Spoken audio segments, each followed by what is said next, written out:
అంతకుముందు సాయిబాబాకు పూజలు చేసేవాళ్ళు. మీకు గుర్తుందో లేదో? అంటే ఇప్పుడు 20 సంవత్సరాల నుంచి మీరు నమ్ముతున్నా అంటున్నారు 18 కాబట్టి 18 అదేంటిదంటే ఒక రొట్టెలాగా చేసి వాటర్ పోసి మళ్ళా ఈ గురువారం ఆ టిఫిన్ బాక్స్ పైన మూత పెట్టి మళ్ళొచ్చే గురువారం సాయంత్రం అందరినీ పిలిచి అప్పుడు ఓపెన్ చేస్తే ఒక రొట్టెకి 2 రొట్టెలు వచ్చేటివి ఆ బాక్స్‌లో.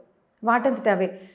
వీటిపైన సాయిబాబా తలపాగా, సాయిబాబా ఫేస్, సాయిబాబా చిన్న చిన్న అడుగులు ఆ రొట్టెల మీద వచ్చేటివి. అవి నేను కూడా చూసిన. చాలా షాక్ అయినా అసలు.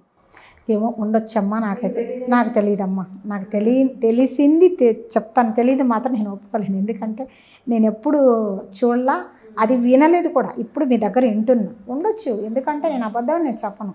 బాబా తలుచుకుంటే ఏదైనా చేస్తాడు. మీరు ఇంత నమ్ముతున్నారు కదా సాయిబాబాని. ఇప్పుడు ఈ మధ్య కొంతమంది ఏంటంటే హిందువులు ఏం చేస్తున్నారంటే సాయిబాబా మన హిందువు కాదు, ఆయన ఒక గురువు, గురువుకి గుడిలో పెట్టి పూజలు చేయడం ఏంది, నైవేద్యం సమర్పించడం ఏంది అని చెప్పేసి గుళ్ళల్లో నుంచి సాయిబాబా విగ్రహాన్ని తొలగిస్తున్నారు. ఏం చెప్తారు మరి దీని గురించి? దానికి నేనేం చేయలేనమ్మా. ఎందుకంటే మనిషి ఆయన బాబా, ఆయన గురువు అంటే ఏదైనా గురువుకు మించిన దైవం లేదంటారు. ఏదైనా గురువు నుంచి ఉపదేశం తీసుకుంటాం మనం. ప్రతి ఒక్కటి నమ్మనోళ్ళని మనం నమ్మించాలని మనం చెప్పలేం. వాళ్ళ మనస్తత్వం వాళ్ళది, మనది మనకి. కానీ ఆయన గుడి కాదంటే ఆయన మనము వాళ్ళకి తేడా ఏంటంటే ఆయన 20 సంవత్సరాలు వేపాక తిని బతికాడు. మనం తిని బతకగలమా, ఉండగలమా? సపోజ్ చెప్తా. సరే, ఇప్పుడు ఊర్లో కరోనా వచ్చిందమ్మా. నాకు కరోనా వచ్చిందంటే నువ్వు వచ్చి మాట్లాడగలవా? డేరుగా మాట్లాడగలవా? లేదు కదా. అమ్మో నాకెక్కడ వస్తుందో పోతే అనే మనకు మనస్తత్వం మానవులు అనుకుంటామా లేదా? మరి ప్రతి ఒక్కరికి అనేక రకాల జబ్బులు ఉన్నాయి. మరి ఆయన ఎందుకు స్వీకరిస్తున్నాడు? మన కాడ నుంచి మనకు ఎందుకు నయం అవుతున్నాయి? వాళ్ళ అభిప్రాయం తప్పని నేను చెప్పలే, నా అభిప్రాయం నేను చెప్తాను. నేను ఒకరికి చెప్పే అంత ఇది నేను కాదు. సాయిబాబా ఎట్లా వెజిటేరియనా, నాన్ వెజిటేరియనా? ఆయన 2 తినేవాడు ఒకప్పట్లో.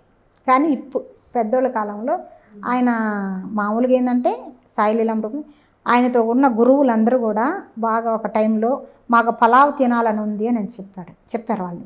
ఆయన పలావ్ తెప్పించి పెట్టున్నాడు వాళ్ళందరికి కూడా. పలావ్ మాంసం, చికెన్ పలావ్ తెప్పించి పెట్టినాడు. కానీ ఆయన తినడని చెప్పడానికి లేదు. కానీ ఆయన గురుత్వత్వాన్ని కొన్ని రోజులు ఆపేశారు. ఫస్ట్లో తినేవాడంట ఆయన మాంసం, ఆహారం అంతా తినేవాడు. కానీ చాలామంది ఆయన ముస్లిం అని, తెలుగు వాళ్ళని చాలామంది ఆయన కాలంలో కూడా ఆయన ఇబ్బందులు పెట్టిన వాళ్ళు ఉన్నారు. కానీ ఆయన కోపం వచ్చి ఒకసారి పంచి కూడా లాగి అవతల పారేశాడు. నేను ఎవరినో చూసుకోండి అనేసి. అప్పుడు కుష్టు వేది బాగోజీ వచ్చి లంగోటా కప్పాడు. ఆయన్ని రాళ్లతో కొట్టిన వాళ్ళు ఉన్నారు. మంచినీళ్ళు బావి కాడ కూడా రానిచ్చిన వాళ్ళు కూడా ఉన్నారు. ఆయన పశువులు తాగి కుడితి తాగి కూడా బతికున్నాడు. ఇవన్నీ మీరు ఎట్లా తెలిసినాయి? నేను సాయిలీలామృతం రోజు చదువుతా, డైలీ చదువుతా ఇప్పుడు కూడా.